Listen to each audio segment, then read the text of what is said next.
So then we will start with the first verse.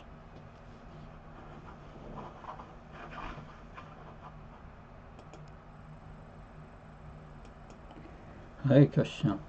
So we will start now with the invocation that the invocation explains how everything is perfect and complete.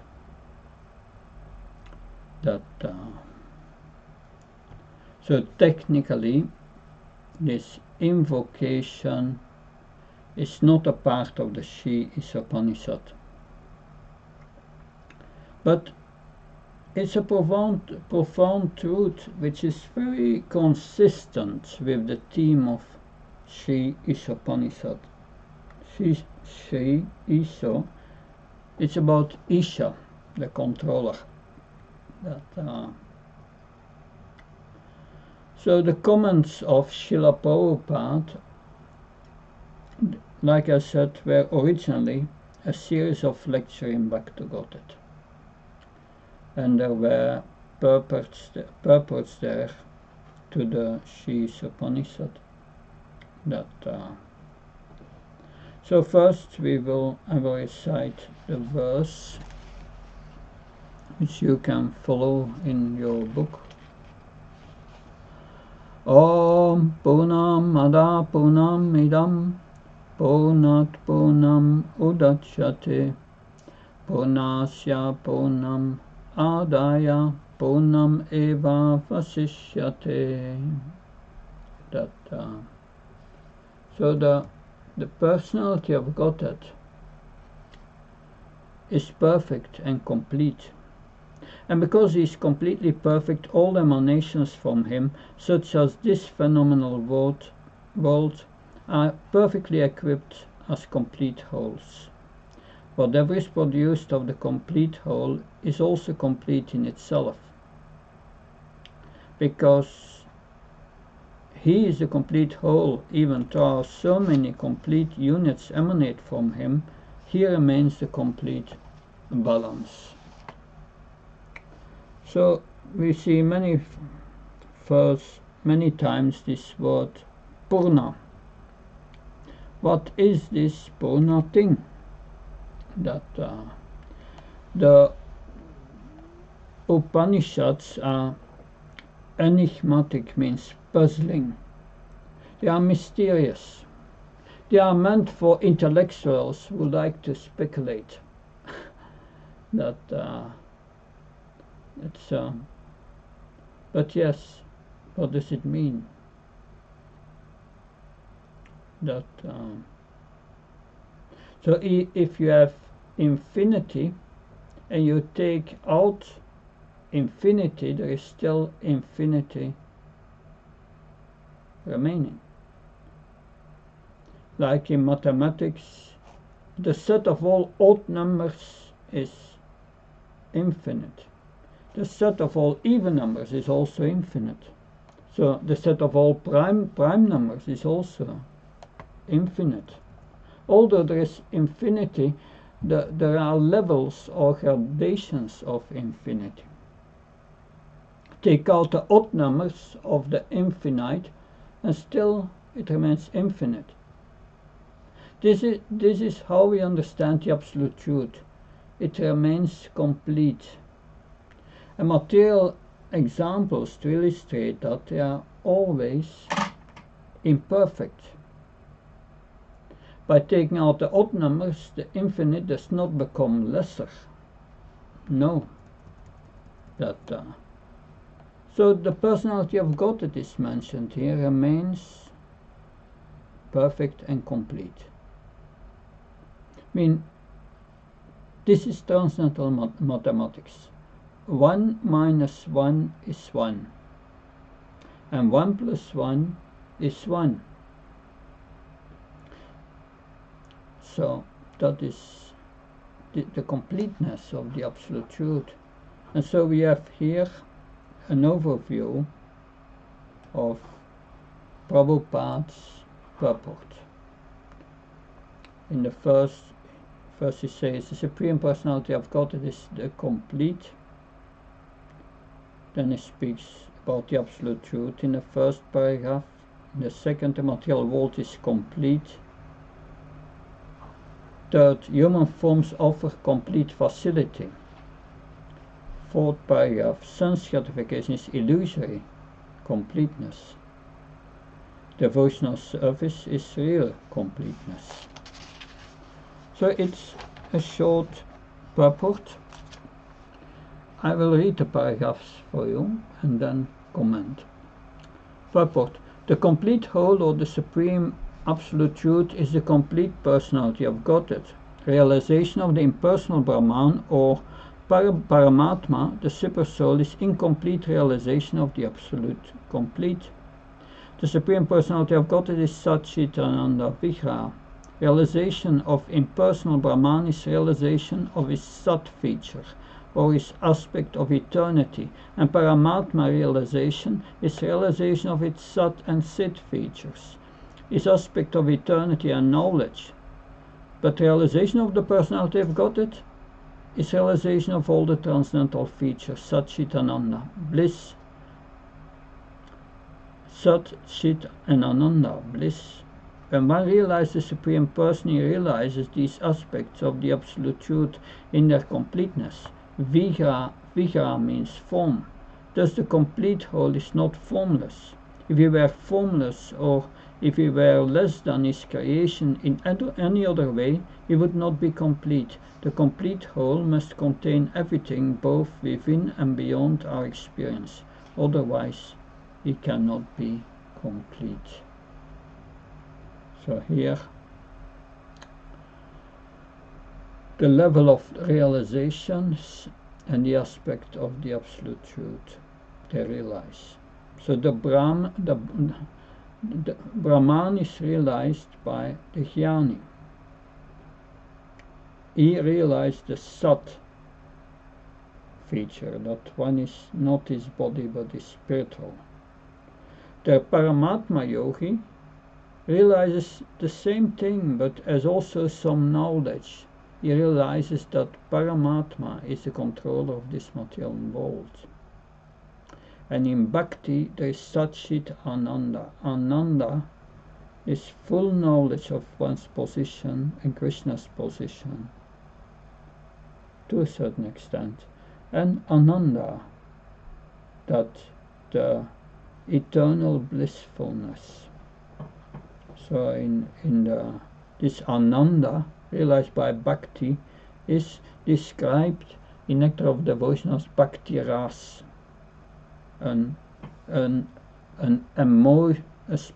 spiritual emotions experienced in relation to the service of to the devotional service of Krishna, and they are never ending. It's eternal, and that's really the goal. That so sorry, that's a little too quick here. That so this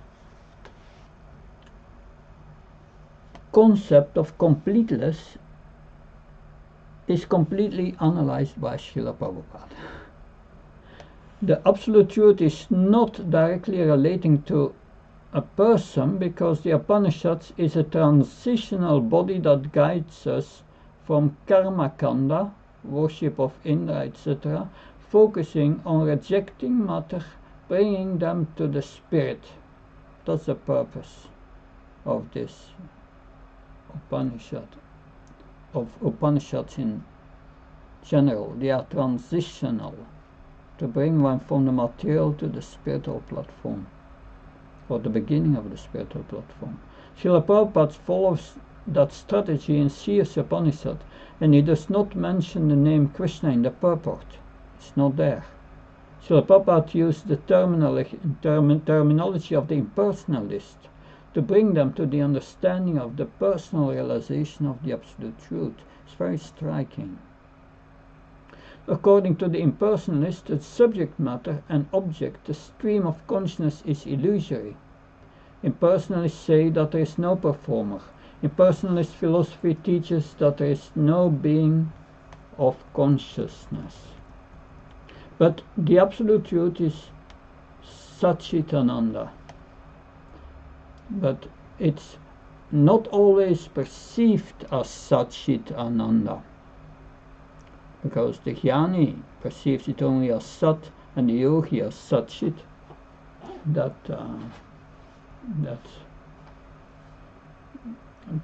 If Sat is perceived, the absolute truth, it's considered Brahman. Jnanis perceive this material world and recognize their longing to be eternal. Slowly, they come to the realization that beyond this world there is something eternal. A sweet is cooked in the kitchen. A sweet from the kitchen, it has fragrance, it has sight of form, it has taste. When I smell the sweet, then I only get the fragrance. It's like three men, blind men from birth. They examine an elephant, and someone has one of the legs and thinks, oh, an elephant is like a tree. It's very hard. And another has the ears which are flapping, and it thinks an elephant is flapping. Another has the trunk always moving. So they have different ideas of what an elephant is, because they see only an aspect. They don't see the big picture. So it is not that the absolute truth is Sat. It is Satchitananda, but it is perceived as only Sat by the jnanis. So therefore I quoted this verse, Vadanti tat tvavasas tat pramachanam atvaram brahmiti paramatmiti bhagavaniti sapyate. Learned transcendentalists will know the absolute truth, call this non-dual substance Brahman or Paramatma. So Brahman, Paramatma and Bhagavan is all three the same absolute truth. There is no difference from the absolute truth. All three have Satchitananda, but the perceiver's perspective, the absolute truth is seen from different levels of completeness. So the sweet has three attributes, but one perceives only the fragrance. When the transcendentalist progresses, then he perceives also that Sit aspect. This is at the yogi level. One understands that the supersoul is in the heart of all living entities, and that the supersoul is conscious. That 8th canto of Srimad Bhagavatam says the absolute truth never blinks. It always perceives as the supersoul. There is no reciprocation in the form of loving pastimes. That joy is experienced by the Bhakta, Satchitananda. So the absolute truth is complete realization. In its complete realization, Satchitananda is realized only by the Bhakta.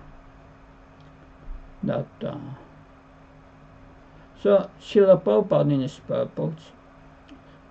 So when one realizes the Supreme Person, then he realizes aspects of the absolute truth in their completeness. So the complete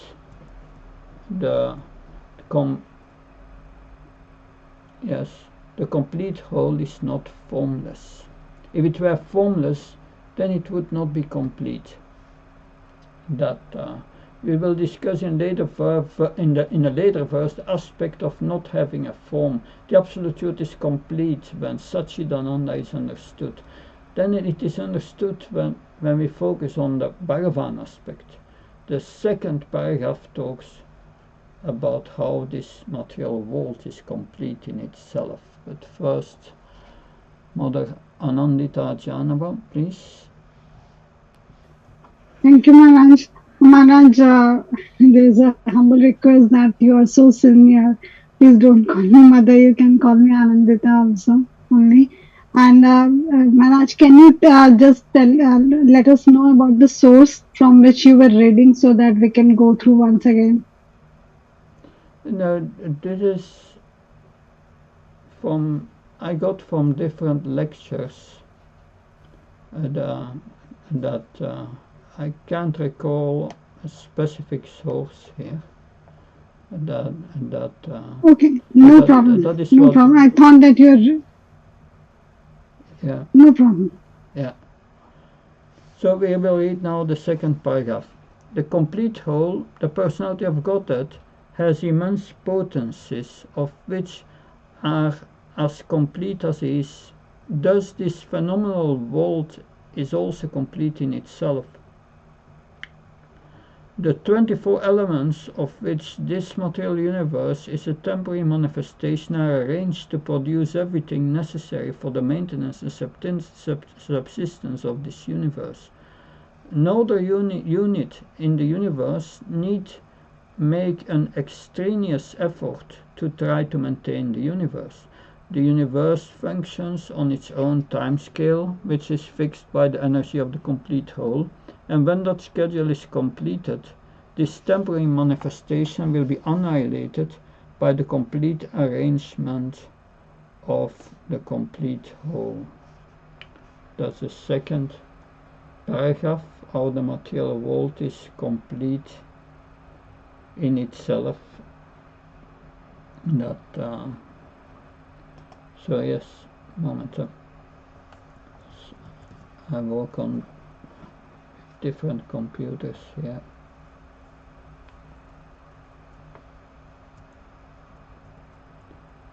So the taste, they say that there is so much right in this world, so there must be God. The arrangement of the material world must have come by some plan. Actually, it cannot be by itself. Thus the theists say that there must be a divine intelligence. The atheists, they say there is so much wrong in the world. What is the need of so many water falling into the water? Where is the benevolent arrangement? But arrangement of the clouds is complex and cannot be found on their own. From the observer's perspective, there is no operator seen, and there is no operator directly seeing intervening. So the Lord made the world in such a way that the world can go on its own. Man and woman create a child with the least supervision. The absence of a visible operator is not a proof that there is no higher intelligent supervision. Krishna says in Bhagavad Gita, Vyomani Mayadhyakshata Prakriti, that if I take a cell phone and I decide to write a book with the cell phone, then I can get frustrated. I can curse the maker of the cell phone, saying that it is not suitable for writing a book. An intelligent person will say the cell phone is not made for writing a book. It is meant for communication of small text. Get a laptop computer and write a book. The purpose of a cell phone is not to facilitate writing books. The design has to be evaluated based on its purpose. A jail is a place where there is an arrangement for living and where there is suffering. Just because the jail means also suffering does not mean that there is no designer.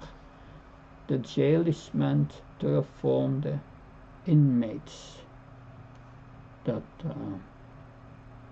So we see just a few practical points to help you deeper understand this point. If we look at this world, the factory, the human body, we exhale, and we exhale a waste product, carbon dioxide. We're breathing out carbon dioxide. And this is a raw material for the plants who use it in their photosynthesis process, because they need this carbon dioxide. And as a waste product from them, oxygen is produced. And that oxygen is a raw material again for the human body, and the cycle starts again. So this is cycle for a symbiotic factory set up.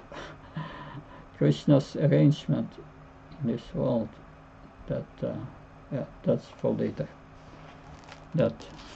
So I will read the second paragraph, just a moment.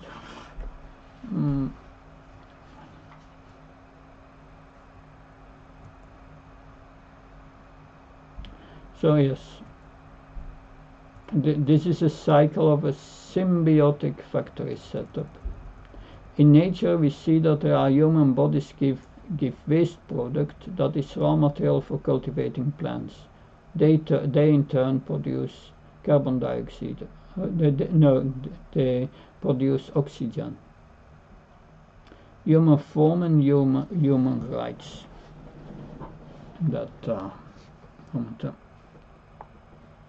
Let's continue reading the purport.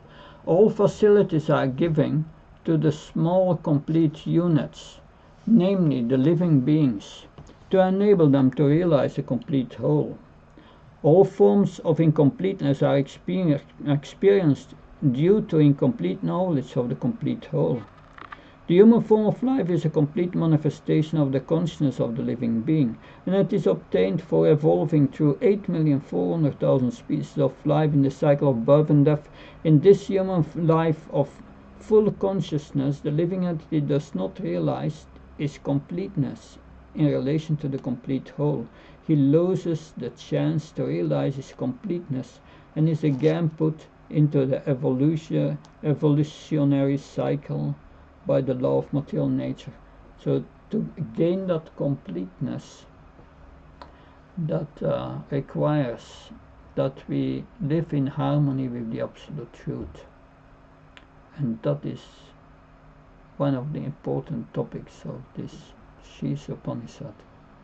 How to live in harmony with Isha, the controller of the material world.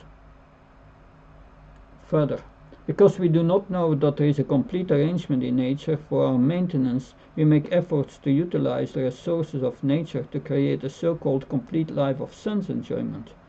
Because the living entity cannot enjoy the life of the senses without being dovetailed in the complete whole, the misleading life of sense enjoyment is illusion.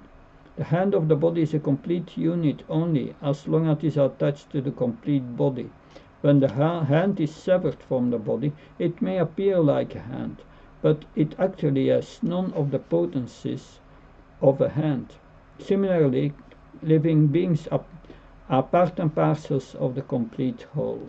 We are part and parcels of Krishna, which is the complete whole. And if they are severed from the complete whole, the illusory representation of completeness cannot fully satisfy them. So the human form is complete when it is used for attaining enlightenment. Clothing, food and shelter are animal rights. Providing them to humans is not a fulfillment of human life. So that brings us to a conclusion. In the human form we can attain completeness. How can we do it? The slogan is be apart, be not apart. Be a part. We are a part of Krishna, and act as a part of Krishna. Don't act separately from Krishna. Our completeness is dependent on Krishna's. Is dependent that and Krishna is the only really independent. Yes, Mamaivam Shoshivelaka Shiva Bhuta Sanatana. Krishna says in Bhagavad Gita 15:7, we are part and parcels of him. And if we act as part and parcels, we act in devotional service. And that means becoming dependent on Krishna. So if we act as a part of Krishna, then we are happy. That to the last paragraph. Yes, Mandaleshwar Prabhu, please. Hare Krishna. Prabhu, Maharaj, it is that mentioned that our completeness is dependent on Krishna's independence. Means, can you please explain? Yeah, I come back to that. I just finish this paragraph and we will go deeper into that. So the completeness of human life can be realized only when one engages in the service of the complete whole. So that's the point. All services in this world, whether social, political, communal, international or even interplanetary, will remain incomplete until they are dovetailed with the complete whole. When everything is dovetailed with the complete whole, the attached part and parcels also become complete in itself. So, but, yeah, Mother Rukmini, please.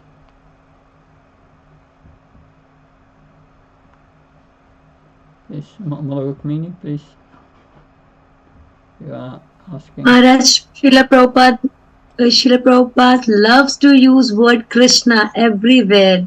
I think you mentioned earlier also, but Maharaj, I want to know that why Prabhupada is mentioning here complete whole instead of Krishna. Well, we explained that before. My internet is not stable. If I go offline, I will come online again. But these commentaries were made by Prabhupada in Back to Godhead, and his purpose was to convince impersonalists to take up Krishna consciousness.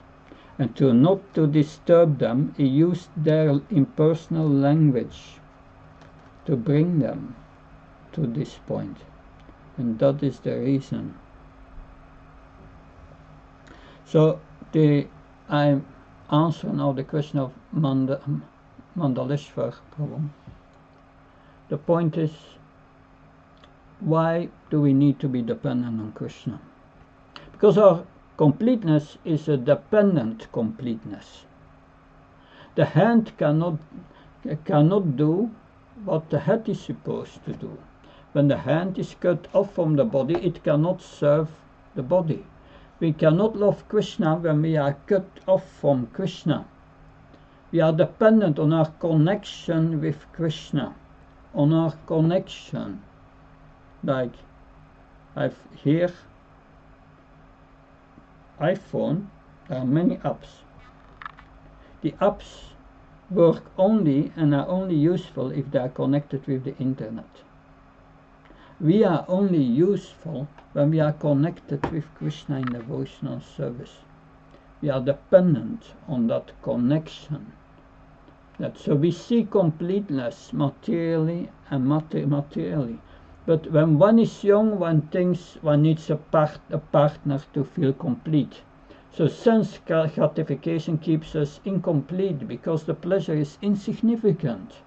The mind brings out foolish fantasies, playing with a toy. The mind starts tormenting us. We never get completeness through sense gratification. Srila Prabhupada writes in the purport, the illusory representation of completeness cannot fully satisfy them. The completeness of human life can be realized only when one engages in the service of the complete whole.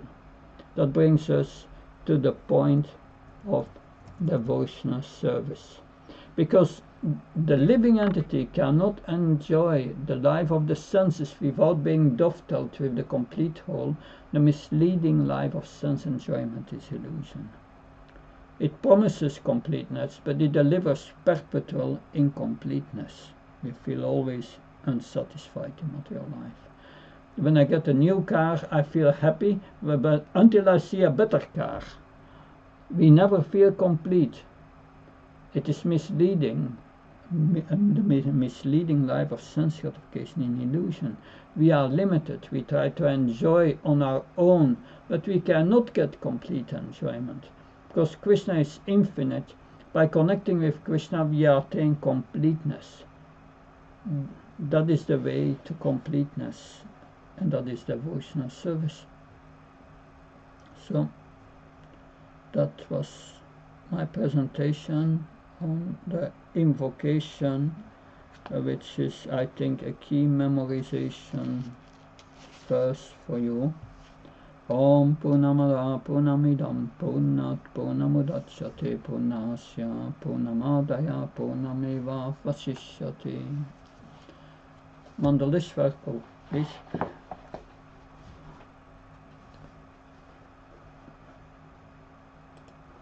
Hare Krishna Maharaj. Prabhu Maharaj, you told that there is this Ishvara could understand by only by heart, not by our brain, because human brain is metal.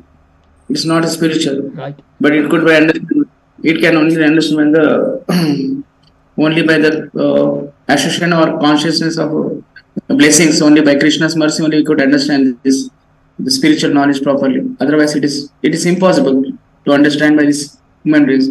Then how can we are in metal life, Maharaj? How can we understand these things which can penetrate our hearts? Yes, that we can understand this knowledge. Krishna says through devotion. But the problem is we don't have devotion.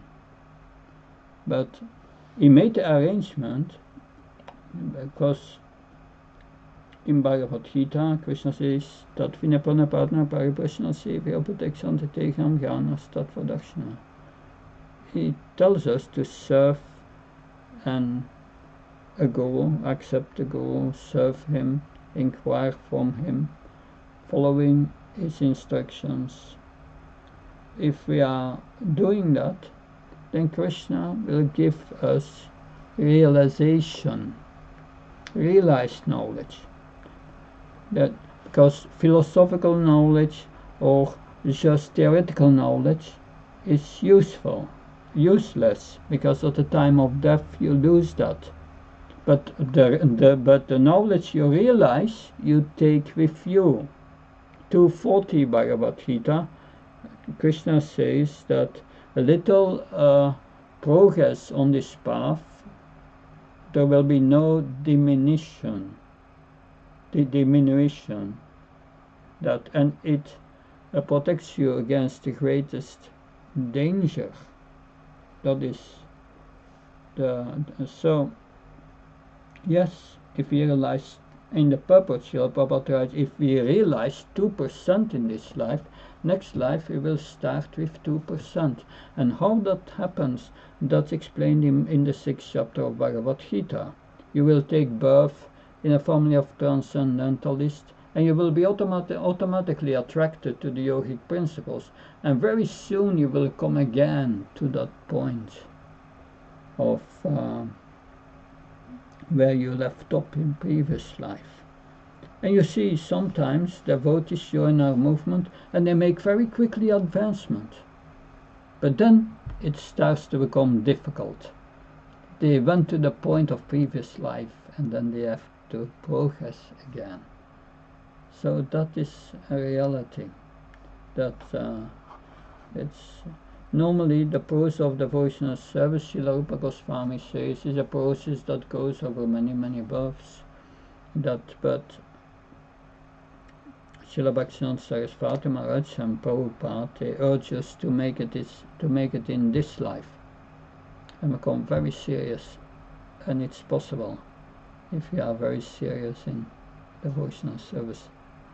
But if you have time, yes, no problem. Krishna is also time. So, Anandita, please. Hare Krishna Maharaj, thank you for touching upon this point. My question is that you mentioned that to whatever degree we have progressed in our previous life, so when we take up Krishna consciousness in this life, we progress very fast and we are very inclined for Krishna consciousness. But after attaining that level, the progress is sometimes goes down, or max of the time goes down. Why does it happen, Maharaj? We should progress further. Why do we stop, or we lag then? Mostly that comes because of lack of taste. We don't have the taste. And why don't we have the taste? It can be many reasons. Usually the reasons is offenses or not practicing the process properly. Practicing the process properly, Bhakti Maharaj told us always to practice the process properly. You must do 4 things every day.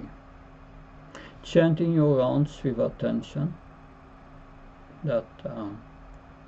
and then follow the regulative principles, of course, and then perform service for the spiritual master or Krishna. And the 4th thing is hear the Bhagavatam. If we do these 4 things every day, we are safe. If we miss one of these 4, we are in danger. That's the first point we have to check. Checklist. Check that. If one is missing, that's a cause of losing taste. Another reason is offenses, especially the 10 offenses. If you make these offenses, especially to Vaishnavas, you lose taste. A third aspect that I could say, that is, we can analyze through the scriptures what's the cause of taste. Sutta Goswami speaks about the cause of taste. He says in the 2nd chapter of the 1st canto, Shushusho Shadadansya Vasudev Katavachishyan Matsevya Vipapunya Tirtanishivanat. He says, Sususha Shadadanasya. You should hear the Bhagavatam with care and attention every day. And you should Mahat Sevya. You should serve the mission of the spiritual master. You must do both things. So, hear the Bhagavatam with attention and serve the mission of Srila Prabhupada. This month is book distribution marathon. Do something for Prabhupada every day, something extra. And that combination with hearing and hearing from pure devotees, from Prabhupada, from other devotees who are advanced, that produces taste. I call this a taste-giving verse. And when you get taste, Krishna reciprocates. He enters your heart and purifies your heart. Shrimvata Svagata Krishna Punya Shravana Kirtana Rityanta to Yabatru Nividana to Sirutsatam. When Krishna sees that we have taste for hearing about him, then he enters our heart and he purifies, start to take away all the unwanted things in our heart, and we get more taste. So these are ways to evaluate yourself from the scriptures. Does that help?